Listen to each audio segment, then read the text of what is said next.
Baik pemirsa, terima kasih Anda masih bergabung bersama kami dalam IDX for Session Closing dan saatnya kita akan sampaikan infografis terkait dengan dampak dari pandemi COVID-19 terhadap sektor perhotelan di Indonesia. Seperti kita ketahui bersama, sejak bulan Maret 2020 dari COVID-19 ataupun virus corona yang sudah terdeteksi ada di Indonesia dan sejak saat itulah beragam sektor bisnis, sektor usaha di tanah air langsung terdampak yang cukup dalam khususnya dari industri perhotelan.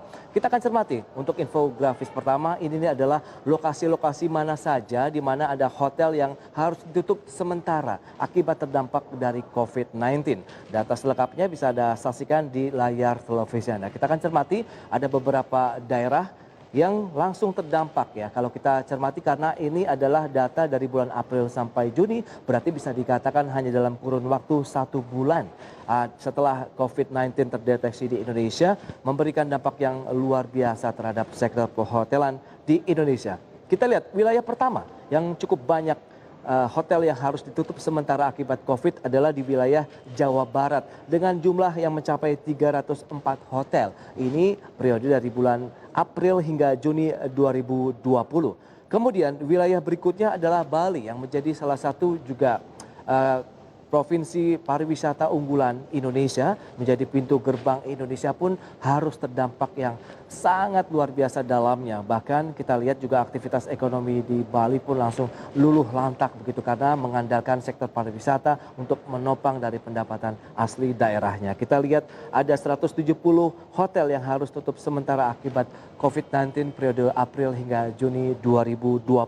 Kemudian wilayah berikutnya adalah daerah istimewa Yogyakarta, juga ada banyak sekali hotel yang harus ditutup meskipun hanya bersifat sementara. Ini periode April-Juni sekitar 98 hotel untuk wilayah Yogyakarta yang juga menjadi destinasi wisata untuk wisatawan lokal maupun asing.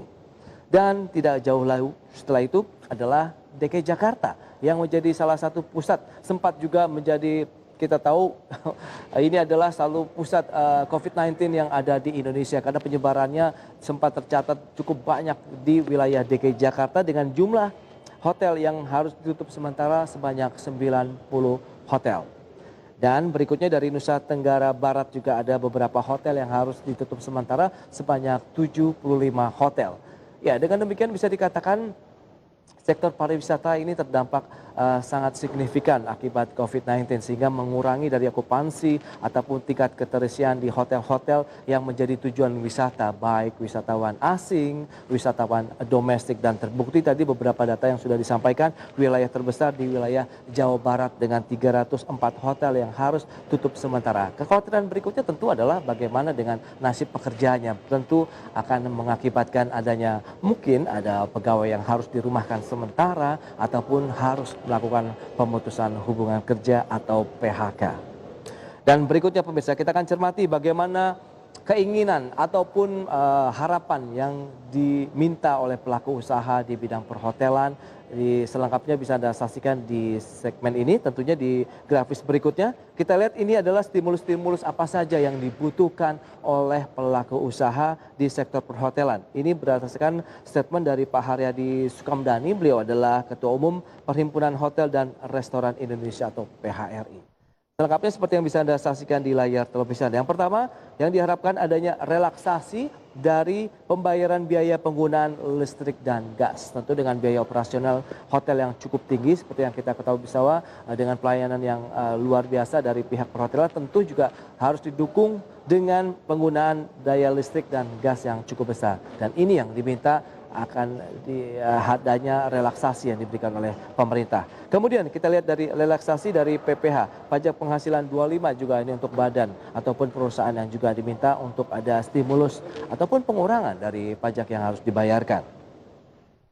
Dan selanjutnya relaksasi untuk bantuan modal operasional. Jadi juga ini nampaknya mengharapkan stimulus juga dari pemerintah yang akan digunakan untuk membantu permodalan bagi perseroan. Dan ini kita lihat selanjutnya relaksasi pembayaran PBB.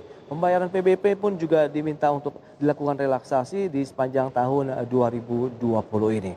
Sehingga diharapkan dengan adanya beragam relaksasi ataupun stimulus yang diberikan ini juga bisa mengurangi beban biaya operasional dari usaha perhotelan di Indonesia. Kemudian berikutnya ada stimulus yang diharapkan lagi adalah pajak reklame. Ya, reklame kita tahu juga memang butuh biaya yang besar begitu pada saat kita harus memasang iklan, baik itu billboard ataupun secara digital. Itu juga menjadi salah satu hal yang diminta oleh pemerintah dari PHRI atau perusahaan-perusahaan yang bergerak di bidang perhotelan. Dan selanjutnya kita lihat dari relaksasi untuk pekerjaannya. Kita lihat ini adalah relaksasi iuran BPJS Ketenagakerjaan dan juga Kesehatan.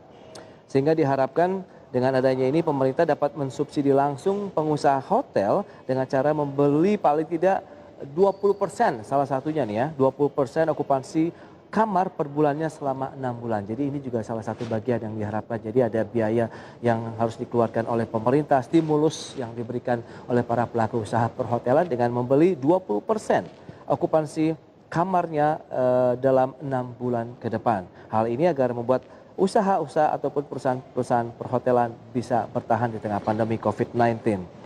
Itu dia. Kemudian kita akan cermati bagaimana dengan emiten-emiten yang bergerak di sektor perhotelan ini, di mana perhotelan ini menjadi salah satu sektor yang paling terkena pukulan telak pandemi COVID-19. Dan kebijakan pembatasan aktivitas membuat mobilitas dan juga keinginan masyarakat berwisata pun turun drastis. Ya, kita akan lihat bagaimana imbasnya terhadap emiten sektor perhotelan yang turun tajam bahkan merugi di sepanjang semester 1 tahun ini. Kita akan cermati untuk di infografis berikutnya. Ini dari PT Dafam Properti Indonesia Tbk dengan kode sahamnya DFAFM. Ya, seperti yang bisa Anda saksikan di layar televisi Anda juga pemirsa, kita lihat di sepanjang semester 1 tahun 2019 laba bersih sempat mencapai 2,5 miliar rupiah dengan pendapatan sekitar 81,97 miliar rupiah. Masih meraih laba bersih ataupun pendapatan di sepanjang semester 1 2019. Kita lihat perbandingannya bagaimana dengan semester 1 tahun ini. Rugi bersih yang harus ditanggung oleh Davamland itu sekitar 11,5 miliar rupiah dengan pendapatan yang dicapai sekitar 35,94 miliar rupiah. Jadi kalau kita lihat penurunan yang sangat tajam ini mencapai 56,15%. Itu dia perbandingannya antara kinerja pendapatan ataupun laba bersih di sepanjang semester 1 tahun 2020 berbanding dengan 2019. Itu dia dari bisnis perhotelan. Dan kita lihat bagaimana dengan sisi bisnis lainnya yang menjadi fokus adalah bisnis perhotelan. Setelah tadi adalah kinerja keuangan ya, kinerja perusahaan secara umum begitu. Dan kita lihat salah satunya dari bisnis perhotelan semester 1 2020 ini pendapatannya hanya sekitar 19,11 miliar rupiah. Pun ini juga tidak jauh berbeda dengan kinerja perusahaan melemah dalam di atas 50% pemirsa, tepatnya di 51,8% secara tahunan atau year on year.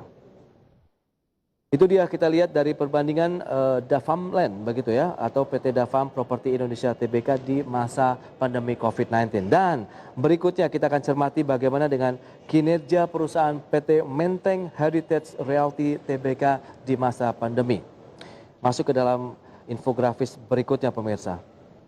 Ya, selama masa PSBB, pendapatan dari PT Menteng Heritage Realty Tbk ini mengalami penurunan hingga 50%. Dan berdasarkan laporan keuangan perseroan pemirsa, pendapatan pada semester 1 2020 tercatat sebesar 25,52 miliar rupiah atau turun sekitar 50% bila dibandingkan dengan posisi tahun sebelumnya. Di mana pada semester 1 2019 emiten berkode saham HRME ini mencetak 50,60 miliar rupiah. Dan emiten perhotelan ini pun mencatatkan pendapatan dari unit bisnis utama sebesar 16,35 miliar rupiah dan penjualan dari makanan dan minuman menyumbang sekitar 7,67 miliar rupiah. Itu dia. Ada beberapa emiten yang terdampak akibat COVID-19. Tadi sudah disampaikan sebelumnya dari PT Dafam Properti Indonesia Tbk juga harus mengalami kerugian hingga 51,8% secara tahunan dari lini bisnis perhotelannya. Sementara tidak jauh berbeda dengan kinerja perusahaannya yang juga melemah 56,15%. Dan kalau kita cermati dari The Heritage tadi, itu sekitar perbandingannya juga mengalami pelemahan 50% dari sisi pendapatan yang harus ditanggung oleh perusahaan dengan pendapatan kita lihat di tahun 2020 25,52 miliar rupiah, sementara pada tahun 2019 mencapai 50,60 miliar rupiah. Berarti memang turun setengahnya. Dan sumber pendapatan lain dari The Heritage adalah unit bisnis utama, kemudian sekitar 16,35 miliar rupiah, penjualan makanan dan minuman, sewa kamar, kemudian pendapatan dan lain-lainnya, begitu dari sumber usaha lainnya mencapai 323,75 juta rupiah. Itu dia, memang kalau kita lihat banyak sekali dampak yang harus ditanggung oleh perusahaan perhotelan di Indonesia, khususnya di wilayah DKI Jakarta, apalagi dengan penerapan PSBB berikutnya yang akan terus berlanjut. Ini tentu menjadi satunya juga hambatan yang harus dihadapi dengan beragam informasi tadi seperti yang sudah disampaikan oleh Mangi. Bisa juga apakah bekerja sama menjadi salah satu hotel yang menjadi tempat isolasi pasien OTG COVID-19.